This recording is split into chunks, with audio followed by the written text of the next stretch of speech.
Welcome back. I'm theBald-Win. I'm taking a break from Omegle. It's getting harder and harder not only to record good reactions, but to interact with the people there. Very, very rude conversations, lots of very loud music. So just for my own sake, I'm taking a break, just a little distance. I'll be back, trust me, soon enough. But today, I got something very special for you. Something I was thinking about for weeks now, so I kind of came up with the idea to use it in my break. I want to do a voice reading.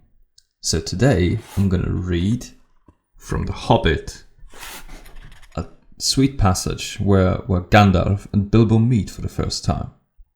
And I will be reading it in the voice of Gandalf. So if you are a fan of the book, enjoy. And just let's get started. I really, really love this book. One of my absolute favorites. By some curious chance one morning long ago in the quiet of the world, when there was less noise and more green, and the hobbits were still numerous and prosperous, and Bilbo Baggins was standing at his door after breakfast, smoking an enormous long wooden pipe that reached nearly down to his woolly toes, neatly brushed. Gandalf came by. Gandalf, if you had heard only a quarter of what I have heard about him, and I have only heard very little of all there was to hear, you would be prepared for any sort of remarkable tale. Tales and adventures sprouted up all over the place wherever he went, in the most extraordinary fashion. He had not been down that way under the hill for ages and ages, not since his old friend the old Took died. In fact, and the hobbits had almost forgotten what he looked like. He had been away over the hill and across the water on business of his own, since they were all small hobbit boys and hobbit girls. All that the unexpected Bilbo saw that morning was an old man with a staff. He had a tall pointed blue hat and a long grey cloak, a silver scarf over which his long white beard hung down below his waist, and immense black boots. Good morning, said Bilbo, and he meant it. The sun was shining, and the grass was very green, but Gandalf looked at him from under his long bushy eyebrows that stuck further than the brim of his shady hat. What do you mean? He said. Do you wish me a good morning, or do you mean that it is a good morning whether I want it or not? Or you feel good this morning, or that it is a morning to be good on? All of them at once, said Bilbo. And a very fine morning for a pipe of tobacco out of doors. Into the bargain. If you have a pipe about you, sit down and have a fill of mine. There's no hurry. We have all the day before us. And Bilbo sat down on a seat by his door, crossed his legs, and blew out a beautiful grey ring of smoke that sailed up into the air without breaking and floated away over the hill. Very pretty, said Gandalf. But I have no time to blow smoke rings this morning. I'm looking for someone to share in an adventure that I am arranging, and it's very difficult to find anyone. I should think so in these parts. We are plain quiet folk and have no use for adventures. Nasty, disturbing, uncomfortable things. Make you late for dinner. I can't think what anybody sees in them. Sat down Mr. Baggins and stuck one thumb behind his braces and blew out another even bigger smoke ring.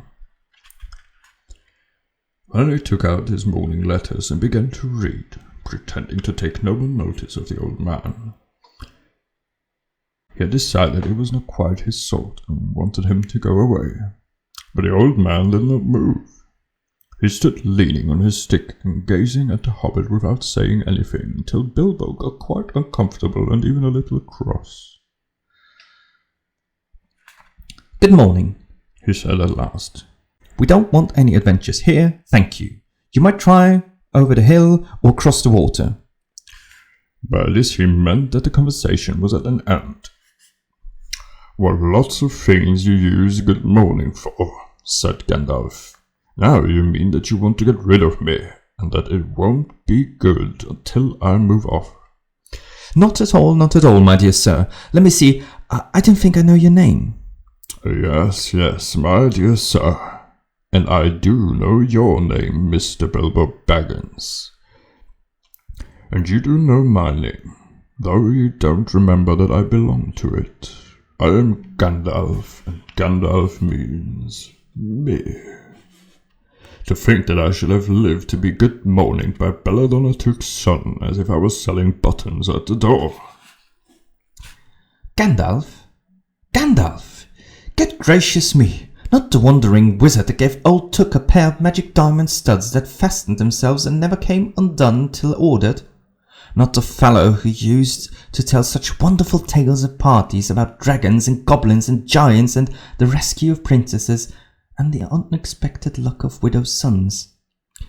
Not the man that used to make such particularly excellent fireworks. I remember those. Old Took used to have them on Midsummer's Eve. Splendid!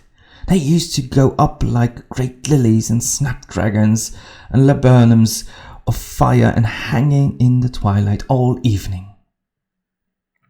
You will notice already that Mr. Baggins was not quite so prosy as he liked to believe. Also that he was very fond of flowers. Dear me, he went on. Not the Gandalf who was responsible for so many quiet lads and lasses going off into the blue for mad adventures.